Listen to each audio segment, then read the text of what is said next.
Salve! E aí, galera? Finalmente chegamos no ponto que eu tanto queria, mas não da forma como eu gostaria. Essa seria uma aula perfeita pra gente ter em sala de aula. Era Vargas. Eu poderia dizer que a Era Vargas é o ponto crucial do período republicano da história brasileira. Não dá pra dizer que foi um divisor de águas, nem nada disso, mas a Era Vargas ela teve um peso muito importante no que passaria a ser a política brasileira a partir desse momento. E até por conta disso, é um assunto muito cobrado em qualquer prova que se faça no Brasil em que caia história. Seja vestibular, seja Enem, seja concurso militar, seja concurso público, não importa. Se cai história do Brasil, vai ter Era Vargas lá. E, não sendo diferente, é um dos assuntos que a ESA mais adora. Vocês perceberam, provavelmente pelo material de vocês, nós só vamos trabalhar com questões de ESA hoje. Separei 14 questões da ESA para a gente fazer daqui a pouco. Tenho até mais sobre o tema, mas eu vou guardar para quando a gente for fazer a revisão do período republicano. Mas é para vocês terem uma ideia de o quão importante é vocês saberem os pontos principais, os pontos cruciais desse assunto para a prova da ESA. Beleza, galera? Então eu prometo que eu vou resistir à minha vontade de iniciar um debate sobre esse tema, porque é o tema de história do Brasil que eu mais estudei na minha vida. Gosto muito desse tema, apesar de não ser fã de Getúlio Vargas, mas eu gosto muito do tema. Já falei isso para vocês algumas vezes. E nós vamos nos ater somente ao que cai na prova, beleza? Até por conta disso, a minha intenção, no cronograma que eu montei para vocês lá no início do curso, minha intenção era a gente falar em uma só aula sobre a Era Vargas e sobre a participação do Brasil na Segunda Guerra Mundial que aconteceu dentro da Era Vargas. Só que assim, isso seria... talvez eu até conseguiria fazer um vídeo com, 30 minutos falando sobre tudo isso. Só que seria muita informação para vocês absorverem em uma aula só. Talvez eu dê um nó na cabeça de vocês. Então, por conta disso, eu vou fazer essa divisão. A gente vai falar hoje somente sobre a Era Vargas, vai dar só uma pincelada nessa questão da Segunda Guerra, porque foi um dos fatores determinantes para que a Era Vargas se encerrasse, vamos dizer assim. E vamos deixar para falar da participação do Brasil na Segunda Guerra na aula da semana que vem. Aí a gente vai falar sobre o Brasil na Segunda Guerra e sobre a República Populista, beleza? Que é um tema bem enxuto, então dá pra gente falar sobre os dois temas sem entupir a cabeça de vocês de informação de uma vez só, beleza? Então já tô falando demais, já tô me empolgando demais, vamos pro que interessa. Era Vargas, como estava aí já no slide de apresentação, é o período do primeiro governo de Getúlio Vargas. Por que primeiro governo? Porque em 1950 Getúlio Vargas vai voltar à presidência, só que dessa vez ele vai ser eleito pelo povo. Mas antes disso, Getúlio Vargas ele vai tomar o poder na marra, e vai exercer um governo que vai durar um período de 15 anos, de 1930 até 1945. Essa Era Vargas, eu costumo dividi-la em 4 momentos. A gente vai ter o momento da Revolução de 30. Em consequência da Revolução de 30, nós vamos ter o governo provisório, que vai durar de 1930 a 1934. Depois nós vamos ter o governo constitucional, de 34 a 37. E o Estado Novo, a versão de Vargas do nazismo, que vai durar aí entre 1937 e 1945. Beleza? Getúlio Vargas, essa figura emblemática, eu coloquei aí para vocês no detalhe. Revolução de 30. Por que eu sempre coloco a palavra revolução entre aspas? Porque na verdade, galera, não foi uma revolução. Você teve uma mudança no que estava previsto acontecer na eleição presidencial, mas isso não trouxe nenhuma mudança no quadro econômico, ou no quadro social, ou mesmo no quadro político. Você tinha um regime presidencialista e continuou tendo um regime presidencialista. A única questão, a única diferença aí é que o presidente que assumiu em 1930, ele não foi eleito. Ele chegou ao poder de forma inconstitucional. Por isso, o que aconteceu em 1930 não foi uma revolução, foi um golpe de Estado. tá certo? Se tem algum fã aí de Getúlio Vargas, me perdoe, mas isso é a história. Como aconteceu essa revolução, esse golpe de 1930? Quais foram os antecedentes que fizeram com que isso tudo acontecesse? A gente viu na semana passada a questão da crise de 29, né? E como isso afetou o Brasil, né? Aquela questão toda da crise do café, convênio de Taubaté, coisa e tal. Aí a gente vai lembrar que a partir de 1922, com a eleição de Arthur Bernardes, se iniciou no Brasil uma nova fase da República Oligárquica. Que nova fase era essa? Era a chamada fase da República do Café com Leite. Né? E o que foi essa república, essa política do café com leite? Questão da ESA. A política do café com leite era um acordo de revezamento na presidência entre São Paulo, o café, e Minas, o leite. Né? Lembrando que esse apelido foi dado por causa da produção do campo, a produção rural. São Paulo, maior produtor de café, Minas, maior produtor de gado leiteiro. Então essa política ela vai iniciar com Arthur Bernardes em 1922 e em 1926 é eleito o segundo presidente da política do café com leite. Arthur Bernardes foi eleito pelo lado mineiro. Nas eleições de 26 ele vai apoiar um paulista. Esse paulista era o Washington Luiz. O Washington Luiz, né, como previa o acordo, ele foi eleito e exerceu seu mandato de 26 a 30. Seguindo aquela dinâmica, né? São Paulo, Minas, São Paulo, Minas, São Paulo, Minas. O que o Washington Luiz tinha que ter feito? Ele devia ter apoiado um paulista, um mineiro, né? Já que ele era paulista, o próximo presidente tinha que ser de Minas. Só que o Washington Luiz olhou pro acordo e falou: não tô afim não. Aí ele olha pro lado, governo de São Paulo, e vê um carinha chamado Júlio Prestes, que era o governador de São Paulo. O Washington Luiz olha pra ele e fala: gostei desse moleque, vou apoiar ele pra presidência. E é isso que ele faz. O Washington Luiz declara publicamente que ele vai apoiar a candidatura de Júlio Prestes, outro paulista. Ué, mas e a sucessão? E o acordo de revezamento? Não quero saber, eu quero apoiar o Júlio Prestes, eu vou apoiar o Júlio Prestes, eu sou presidente, eu faço o que eu quiser. O que aconteceu? Política do café com leite acabou. Mineiros e paulistas se desentenderam, mineiros se acharam traídos e acabou essa parceria entre São Paulo e Minas Gerais. O que os mineiros fazem?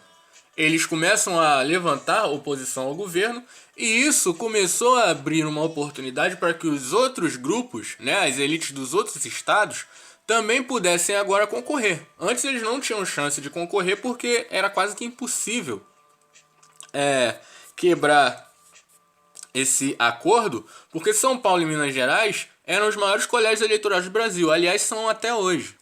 Né? São Paulo e Minas Gerais são os dois maiores colégios eleitorais do Brasil. Então era muito difícil para qualquer estado sozinho bater de frente com os dois. Agora que eles estão separados, os outros estados eles veem uma chance.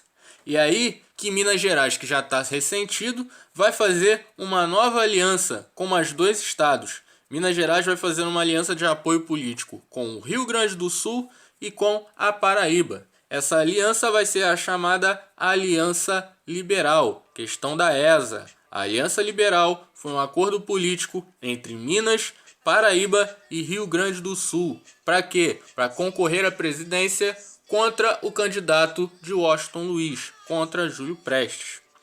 A Aliança Liberal se organiza e eles lançam na sua chapa os seguintes candidatos.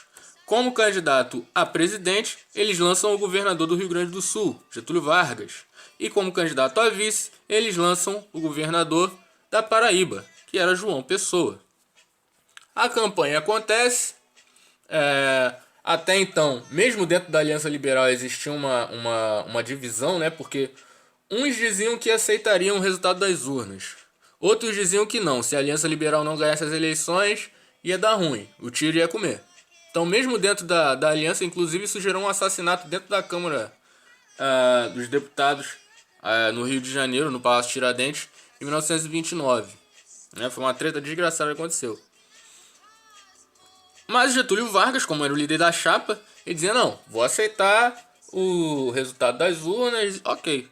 Acontece a eleição, 1930, Resultado: Júlio Prestes ganha. Na verdade, ele dá uma surra do Getúlio Vargas. A diferença, né, foi muito grande. E essa diferença tão grande que acabou sendo fez com que a Aliança Liberal começasse a acusar o governo de fraude na eleição.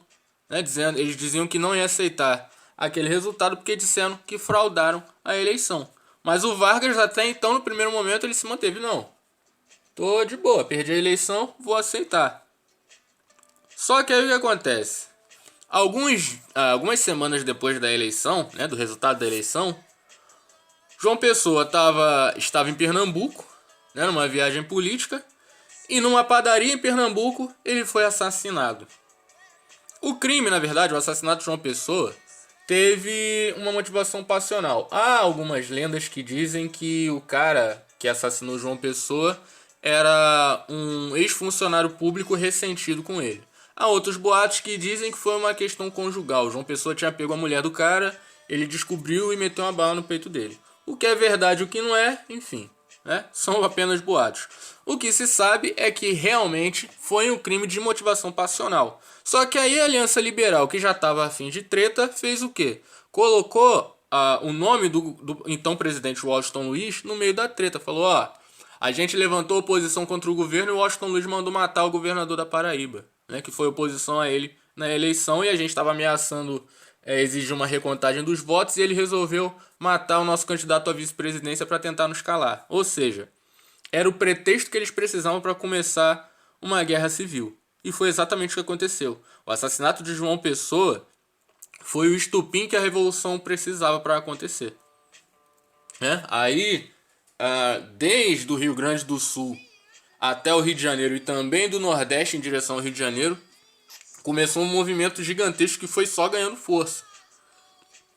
O assassinato de João Pessoa, ele teve uma comoção muito grande dentro do estado da Paraíba, e aquilo foi se alastrando pelo Brasil. As pessoas realmente acreditavam que o Washington Luiz tinha mandado matar o cara. E o presidente, obviamente, perdeu o apoio da população por causa desse boato. Quartéis foram sendo tomados desde o Rio Grande do Sul até o Rio de Janeiro, desde a Paraíba até o Rio de Janeiro. As Forças Armadas começaram a aderir ao movimento, a polícia começou a aderir ao movimento, as polícias, né, começaram a aderir ao movimento, até que finalmente o Washington Luiz ele é deposto do cargo de presidente. Aqui eu coloquei essa imagem para vocês dele sendo preso. Ele foi preso como criminoso político pelas Forças Armadas. E o Júlio Prestes ele foi impedido de tomar posse. Ele era o presidente eleito, mas não deixaram que ele tomasse posse. Quando o terreno estava todo preparado, quando eles deram um jeito no Washington Luiz e deram um jeito no Júlio Prestes, Getúlio Vargas monta no seu cavalinho e vem de Porto Alegre em direção ao Rio de Janeiro. Chega aqui e toma o governo na marra. Está iniciado o governo de Getúlio Vargas, por vias não democráticas, por vias inconstitucionais. Uma vez no governo, foi instituído o que a gente vai chamar de governo provisório. Vargas assume o poder e ele fica nesse limbo, vamos dizer assim, nesse governo provisório entre 1930 e 1934. Algumas medidas que são importantes para a prova de vocês que Vargas tomou durante esse período. O Vargas ele vai tirar completamente a autoridade dos governadores estaduais. Para substituí-los, ele vai nomear interventores estaduais. Essa galera, na verdade, eram amigos próximos do Getúlio Vargas. Boa parte deles, quase todos eles, eram militares. Alguns até remanescentes daquele movimento tenentista que a gente estudou na última aula, na penúltima aula, na verdade. Não, na última aula mesmo, que a gente falou do tenentismo, das revoltas do período da República Velha. Eu dou tanta aula que eu tô até ficando perdido.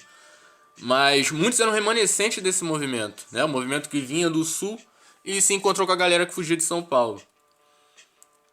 E o Vargas ele fazia isso para que ele começasse a ter controle sobre a administração também dos estados. Além de substituir os governadores, o Vargas ele vai suspender a Constituição vigente. A Constituição até então era aquela Constituição lá de 1891, a primeira Constituição republicana. Essa Constituição ela fica suspensa. E o Vargas ele começa, como não tem uma Constituição em vigor, o Vargas ele começa a governar por decretos-leis. Era quase que um poder de um monarca que o Getúlio Vargas passou a ter com esses decretos-leis. Em 1901, a gente vai ter a criação de 1931, perdão, a gente vai ter a criação das primeiras leis trabalhistas. A gente vai falar de um pouquinho mais de detalhes sobre elas daqui a pouco. E durante esse período do governo provisório, aconteceu em 1932 a Revolução Constitucionalista em São Paulo, questão da ESA. Beleza? Não confundam Revolução Federalista com Revolução Constitucionalista. A Revolução Federalista ela vai acontecer durante a República da Espada, né? Lá no Rio Grande do Sul. E a Revolução Constitucionalista ela vai acontecer no governo provisório de Vargas, em São Paulo. Safo? Essa Revolução Constitucionalista ela foi o seguinte, né? Os paulistas que tinham ganho a eleição para continuar mais um tempo no mandato, mas acabaram vendo seus sonhos sendo destruídos pelo golpe de Getúlio Vargas, ficaram ressentidos. Agora era a vez deles de ficarem chateadinhos, né? Deram um golpe nos mineiros, agora eles levaram o golpe.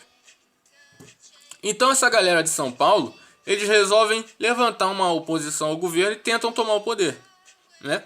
Esse movimento da Revolução Constitucionalista ficou conhecido como movimento MMDC, né? Que é menção aos 4 líderes do movimento, né? O Martins, o Capitão Miragaia, o Drauzio e o Camargo, né? Que estão aqui retratados também nessa imagem que eu coloquei para vocês. Só que o movimento, na verdade, ele durou 2 meses, né? Não foi muito para frente. Eles tentaram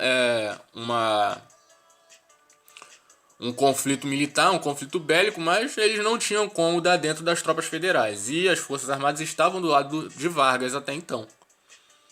Então eles resolvem fazer um acordo, né? Eles desistem da revolução, mas eles pedem que o governo dê algumas concessões, né? Conceda alguns privilégios à elite paulista.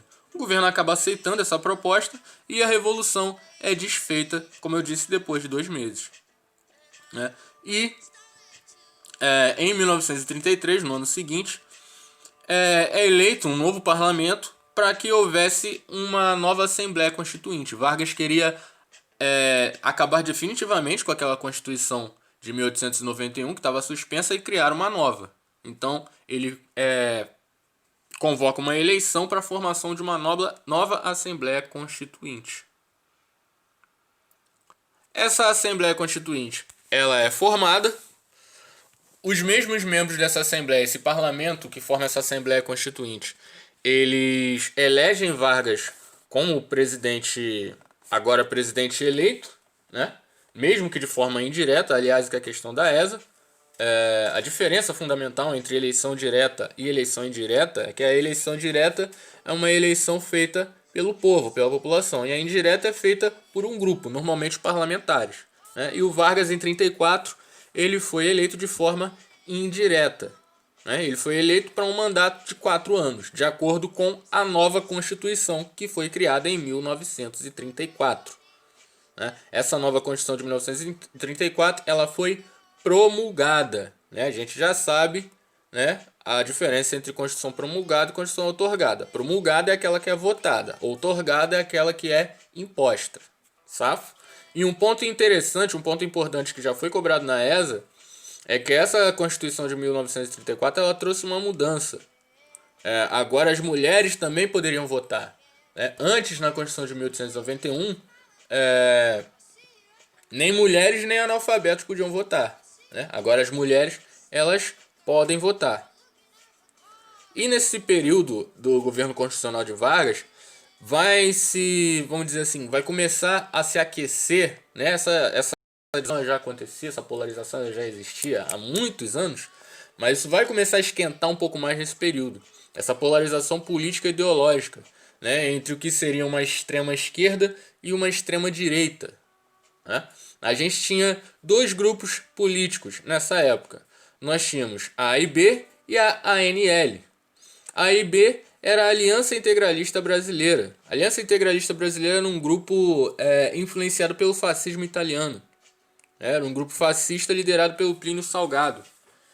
Não sei se isso vai ser familiar para vocês, mas o lema da Aliança Integralista Brasileira é Deus, Pátria e Família, né? E essa galera da Aliança Integralista, eles eram o que a gente chama de ultranacionalistas, né? Os superpatriotas, vamos dizer assim. E fazendo oposição tinha a Aliança Nacional Libertadora. A Aliança Nacional Libertadora é um grupo comunista. Grupo comunista liderado pelo Luiz Carlos Prestes. Lembra da coluna Prestes que se uniu ao tenentismo, né? Quando eles se juntaram, a galera que vinha de São Paulo se juntou com os gaúchos e eles vieram marchando em direção ao Rio de Janeiro? Pois é, Luiz Carlos Prestes está de volta. Eu disse para vocês naquela aula que ele ia retornar. E ele retorna aqui nesse momento, né? Como líder, grande líder da Aliança Nacional Libertadora. Aí em 1935 vai acontecer um episódio que ficou conhecido como a Intentona Comunista, né? Questão da ESA. O que foi a Intentona Comunista? A Intentona Comunista ela foi um golpe arquitetado pela ANL, né? Pela Aliança Nacional Libertadora, que era liderado pelo Luiz Carlos Prestes. E essa Intentona Comunista ela também teve uma participação fundamental na liderança da mulher do Luiz Carlos Prestes, que era a Olga Benário. Né? Fizeram até um filme sobre ela há uns anos atrás.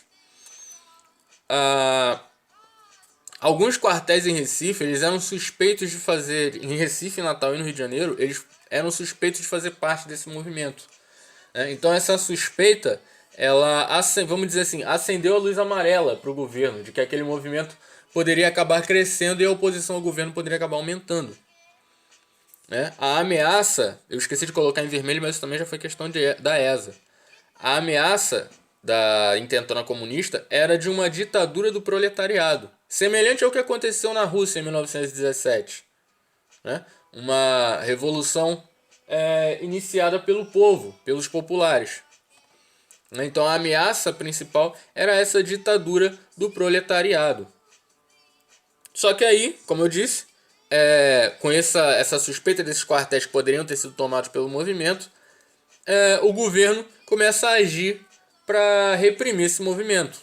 Os líderes são presos, o Luiz Carlos Prestes é preso. É bom que vocês não confundam Luiz Carlos Prestes com Júlio Prestes, tá? O sobrenome talvez ajude a fazer essa confusão, mas não confundam. Ele é preso e a Olga Benário ela é extraditada para a Alemanha. Só que, 35, a Alemanha é nazista, parceiro. A Olga Benário era alemã de origem judia. O que aconteceu com ela? Campo de concentração. Inclusive, quando ela foi presa, ela estava grávida, né? E ela morreu numa câmara de gás em um campo de concentração, depois de ter sido extraditada, exilada para a Alemanha nazista. Depois do episódio da Intentona Comunista, a gente pode dizer que isso foi tudo que o Vargas queria. Porque o Vargas ele usou a Intentona Comunista como um pretexto para decretar o estado de sítio no Brasil. Né? O que seria um estado de sítio? Um estado de emergência onde a Constituição passa a não valer, onde o Vargas agora volta a governar por decretos-leis, onde as fronteiras são fechadas, onde os direitos fundamentais individuais eles são privados, são limitados, para que o governo possa proteger a segurança nacional. Então, por causa dessa intentona comunista, o Vargas ele decreta o estado de sítio e 2 anos depois, em 1937, Vargas põe em prática o seu tão engenhoso sonho que ele provavelmente tinha desde o início, desde o golpe de 1930. Ele inicia a sua própria versão do nazismo no Brasil, que ficou sendo conhecido como o Estado Novo. É lógico, gente, quando eu falo sua própria versão do nazismo, entendam o que eu quero dizer. Pô, professor, Vargas não fez no Brasil o que Hitler fez na Alemanha. Eu sei disso, não estou falando isso. Né? Mas quando eu falo que o Estado Novo foi uma versão do nazismo, é porque tanto o nazismo, quanto o fascismo, quanto o Estado Novo foram o que a gente chama de regimes totalitários. Certo? Então, quando eu falo que Vargas fez a sua própria versão do nazismo, é disso que eu estou falando. Vargas cria o Estado Novo à imagem e semelhança do que era o nazismo alemão e à imagem e semelhança do que era o fascismo italiano, criando o seu próprio regime totalitário no Brasil. É óbvio que ele não chegou aos extremos como Hitler chegou na Alemanha, e Mussolini chegou na Itália, mas ele criou a sua própria versão de regime totalitário com o Estado Novo no Brasil. Aliás, eu imagino que vocês saibam disso. O Vargas ele era um fã declarado de Adolf Hitler. Isso não é novidade para ninguém. Ele era um fã declarado dos discursos do Hitler, das literaturas do Mussolini. Ele era publicamente um fã dessa galera. Aí em 1937 o que ele faz? Aquela Constituição de 34, né, que ele próprio tinha convocado uma assembleia para elaborar, esquece. Ela é anulada e é feita uma nova Constituição. A famosa Constituição de 1937, a Constituição do Estado Novo. E ela ficou famosa porque, além de ser uma Constituição de caráter ditatorial, ela foi inspirada na Carta Fascista, que foi outorgada na Polônia, no período da Segunda Guerra Mundial, né, no período de dominação nazista. E por causa disso, a Constituição de 37 ela ficou conhecida como polaca. Né? Também já foi abordada em questões da ESA. Não foi uma questão específica sobre esse tema, mas eu acho que eu coloquei essa questão no material de vocês. Ela já foi usada como alternativa. Os partidos políticos eles se tornam todos ilegais. Está proibido, terminantemente proibido, se constituir um partido político no Brasil. O único partido político que existe é o governo. Não é permitido haver oposição ou mesmo apoio ao governo. O partido político são aqueles que estão do lado do governo e ponto. A imprensa, a liberdade de imprensa, ela acaba. A imprensa ela passa a ser totalmente controlada pelo Estado, assim como a economia. O Estado ele passa a intervir de forma direta em todos os setores da economia. Né? A diversificação econômica que o Brasil começa a experimentar, ela tem a ver com aquele assunto que a gente falou lá nas aulas de industrialização. Né? Foi no governo Vargas que a industrialização no Brasil começou a caminhar de verdade. E essa industrialização ela se deu por aquele movimento que a gente também falou naquelas aulas, da substituição de importações. Né? A impossibilidade de importar produtos vindos da Europa por causa da guerra fez com que o Brasil fosse forçado a ter a sua própria industrialização e a sua própria produção interna. Né? E isso causou essa diversificação na economia do Brasil. Só que, como eu disse, tudo isso controlado pelo Estado. Né? O Estado vai criar empresas estatais, como a CSN, vai criar a sua indústria de base. Né? Até porque também os investimentos privados, nessa época, eles não tinham tanta confiança em investir na indústria, então meio que juntou a fome com a vontade de comer nesse sentido. E durante o Estado Novo também vai ser criada a consolidação das leis trabalhistas, em 1943. A CLT, criada no governo Vargas, ela foi inspirada na Carta del Lavoro, que era a CLT do governo do Mussolini lá na Itália. E também nesse período, Vargas, eu coloquei criação, mas o Vargas ele não criou o populismo. Na verdade, ele trouxe o populismo para o Brasil. O que seria esse populismo? Como eu falei para vocês, o Vargas ele era um fã declarado do nazismo e do fascismo. E o Hitler, ele chegou tão longe no governo da Alemanha, imagino que vocês saibam disso, por causa dos discursos. Ele era um cara muito bom de lábia. O discurso do Hitler fazia você chorar e tudo e dizer que ele era teu pai, sei lá. O cara tinha um poder de convencimento absurdo. E o Mussolini também não ficava atrás. E o Vargas era um herdeiro dessa habilidade, dessa eloquência toda, desse poder de persuasão. O Vargas ele conseguia arrebatar o apoio da população com os seus discursos. E o populismo é exatamente isso. É quando um governante ele usa o discurso e a propaganda, a sua eloquência, o seu poder de persuasão e convencimento para conseguir o apoio popular. O Luiz Inácio, durante seus 2 mandatos, ele foi muito comparado ao Vargas por causa disso. Era um cara que conseguia acender as pessoas com seus discursos. O resto da história a gente já conhece porque a gente está vivendo essa história atualmente. Mas enfim, não vou colocar minhas opiniões políticas na aula. E esse populismo, como eu disse, ele foi caracterizado por esse apoio das massas, principalmente das massas trabalhadoras. Essa CLT, é bom que vocês saibam, que ela não, vamos dizer assim, elas não foram feitas para todos os trabalhadores. Elas amparavam os trabalhadores urbanos. Trabalhadores rurais nesse momento, Vargas não queria saber muito deles. Vargas, inclusive, por causa dessa popularidade que ele tinha, ele era conhecido como o pai dos pobres. Os opositores faziam até um trocadilho disso, era pai dos pobres e mãe dos ricos. o que não é tão mentira assim. Mas o Vargas ele tinha esse governo populista, né, nessa cultura populista, o apoio das massas trabalhadoras e ele pregava o nacionalismo econômico. Né? Me lembro que a gente também falou disso nas aulas de geografia sobre industrialização. Vargas vai priorizar o produto interno, a produção interna. Ele vai aumentar taxas de produtos importados e vai facilitar para que os produtos, as coisas produzidas dentro do Brasil, circulem por dentro do território. Né? Os sindicatos eles também passam a ser controlados pelo Estado, pelo governo. Né? Os sindicatos eram chamados de pelegos por causa disso. Eles eram totalmente controlados pelo governo. Né? Isso vai criar uma dinâmica que a gente vai chamar de corporativismo. E o Estado ele vai ser uma espécie de mediador, né, entre todos os conflitos sociais. Por que o Estado ele vai? Por que o governo ele vai se dar esse trabalho de mediar todos os conflitos sociais? Lembra que eu mencionei ainda há pouco a Revolução Russa? Né, que a intentona comunista era a tentativa de uma ditadura do proletariado, a exemplo do que aconteceu na Rússia. O que o Vargas queria evitar é exatamente isso.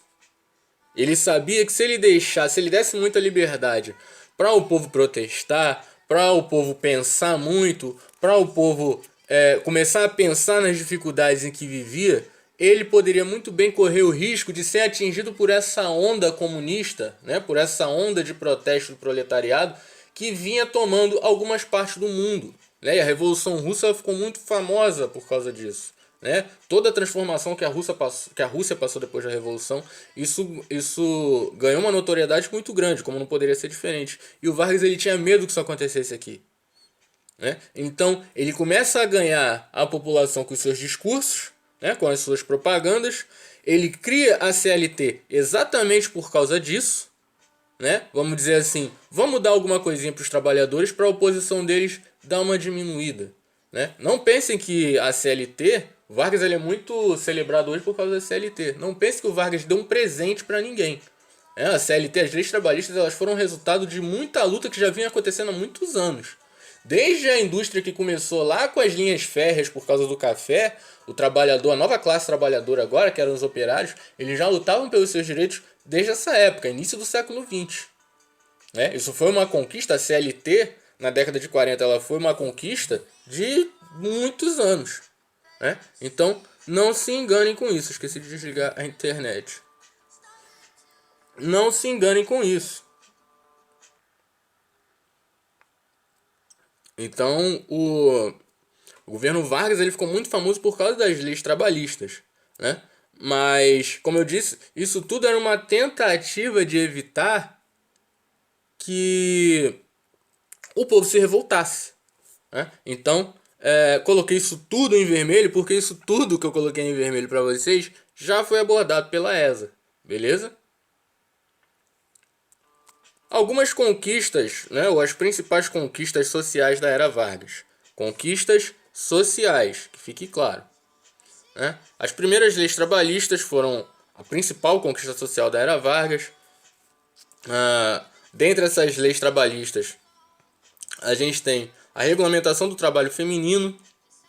Né? O trabalho feminino ainda era muito mal visto, né, nessa época e continuou sendo durante muitos anos no Brasil. E mesmo as mulheres que trabalhavam nas fábricas, principalmente na indústria têxtil, que não era tão forte assim como era na Europa, mas né, quando a gente fala de indústria têxtil no Brasil, a gente está falando principalmente da produção das sacas do café, a gente não está falando de roupas, por exemplo. Né? Mas uma mulher ela ganhava, era aquela mesma dinâmica da Revolução Industrial da Inglaterra. Uma mulher ela ganhava às vezes menos até da metade do que um homem ganhava para fazer o mesmo trabalho. Né? Não tinha nenhuma regulamentação ao trabalho feminino. Então, a partir do governo Vargas, o trabalho feminino ele passou a ser regulamentado. A questão do trabalho feminino, a questão do trabalho infantil, tudo isso passou a ser regulamentado nessas primeiras leis trabalhistas. A indenização por demissão sem justa causa, né? A famosa multa rescisória que a gente tem hoje, né? Férias remuneradas, a CLT definitiva em 43, né? E a gente também teve a questão da industrialização e das estatais. Né? A industrialização e as estatais eu coloquei aí como conquistas sociais, mas a gente pode incluir, ou na verdade deve incluir essas conquistas dentro das conquistas econômicas, né? Tanto a industrialização quanto a criação das estatais, certo? E aí, como eu disse, a gente não vai falar a fundo do Brasil na Segunda Guerra na aula de hoje, mas a Segunda Guerra ela teve alguns efeitos no governo do Vargas. Né? O Brasil ele vai ingressar na Segunda Guerra em 1942. E depois, né, vamos dizer assim, nos últimos anos da guerra, que também foram os últimos anos do governo do Vargas, o exército, as forças armadas que antes apoiavam Getúlio Vargas, quando ele ascendeu no governo, agora esse apoio começa a desaparecer. Primeiro, né, ainda não falando dos militares, é aprovado um documento que ficou conhecido como o Manifesto dos Mineiros, questão da ESA. De novo eu esqueci de colocar em vermelho, mas já foi questão da ESA. O Manifesto dos Mineiros, ele foi um movimento aprovado que fazia uma oposição gigantesca ao governo. Eles eram contra o totalitarismo em geral, né, contra o nazifascismo e contra, obviamente, o autoritarismo do Getúlio Vargas aqui no Brasil. Como eu disse para vocês, os militares agora, aquele apoio que o Vargas tinha dos militares, ele começa a desaparecer. Principalmente quando a Força Aérea Brasileira e quando a Força Expedicionária Brasileira voltam da Itália, é criado o que a gente chama de paradoxo do Estado Novo. O que seria esse paradoxo do Estado Novo? As forças brasileiras, né, a FEB, eles foram para o Brasil, os veteranos eles foram para o Brasil, eles foram para a Itália, né, a famosa Batalha de Monte Castelo e tal, a gente vai ver isso na próxima aula. Eles foram para a Itália para lutar contra o fascismo, para lutar contra o regime totalitário de Mussolini. Só que aí eles vão para fora do país deles para lutar contra um regime totalitário na Europa, sendo que eles têm um regime totalitário acontecendo dentro do Brasil, que era o Estado Novo de Getúlio Vargas. Né? Então, quando os militares voltam, cria esse paradoxo. Pô, como é que eu fui lutar contra uma coisa lá fora que eu tenho dentro de casa? Aí, somado a essa nova postura das Forças Armadas, você também tem a participação da União Nacional dos Estudantes, né, que vai ser uma das grandes líderes aí do movimento de oposição a Getúlio Vargas, a UNE, que existe até hoje. Aliás, é o que possibilita que eu consiga pagar só metade do ingresso do Maracanã. E o Vargas, né, ele vê que a corda tá apertando no pescoço dele e ele começa a liberar o regime aos poucos, né? Ele volta a liberar a liberdade de imprensa, volta a conceder liberdade de imprensa, melhor dizendo. Ele anuncia novas eleições para 45, né? Ele diz que vai terminar o seu governo ditatorial e vai reabrir a democracia brasileira. Né? Só que aí, as eleições estavam previstas para 1945, o Vargas cismou que ele queria concorrer. Não, eu tenho direito de concorrer. Só que se levantou um movimento contra o Getúlio Vargas, agora eu não vou... Tá me falhando a memória aqui o nome do... Eu não vou lembrar, acho que vou tentar até o fim da aula lembrar desse troço. Um movimento que impediu que Getúlio Vargas ele concorresse nessas eleições, né? Então Getúlio Vargas ele não só foi impedido de concorrer nas eleições, como ele também foi deposto pelos militares, né? A galera que voltou da guerra e que já fazia oposição a ele foi deposto pelos militares. Em 1945 nós tivemos uma nova eleição, a eleição que elegeu o Eurico Gaspar Dutra, né? Que a gente vai ver na próxima aula falando da República Populista. E assim se encerrou esse primeiro período do Getúlio Vargas. Porque, como eu disse, em 50 ele vai retornar. Certo? Então, Segunda Guerra Mundial foi um dos fatores determinantes, né? O retorno dos brasileiros da Segunda Guerra Mundial foi um dos fatores determinantes para o fim do Estado Novo e, consequentemente, o fim da Era Vargas. Beleza? Como eu sei que esse é um assunto muito cheio de informação, né? Eu fiz uns mapas mentais para vocês e espero que isso ajude a lembrar dos temas. Tinha tempo que eu não fazia mapa mental. Fiz 3 mapas aqui para vocês. Dividindo dentro dos mesmos períodos que a gente viu nos slides. Certo? Os acontecimentos principais da Revolução de 1930. Né? Formação da Aliança Liberal, o fim da República Café com Leite. Né? A derrota de Vargas para Júlio Prestes. O assassinato de João Pessoa. Coloquei Pessoas, foi mal. E o golpe aplicado em 1930. E aí o governo provisório entre 1930 e 1934, certo? Nesse segundo, eu coloquei os outros dois períodos. O período constitucional de 34 a 37 e o período do Estado Novo de 37 a 45. Safo? E nesse terceiro, coloquei as conquistas sociais, né, do governo Vargas e os fatores que levaram ao fim do governo de Getúlio Vargas. Beleza, galera? Então, por hoje é isso. Tem as questões aí que eu deixei para vocês. Qualquer ajuda que vocês precisem, né? Como a gente sempre faz, estou online e daqui a pouco a gente volta para corrigir, beleza? Valeu!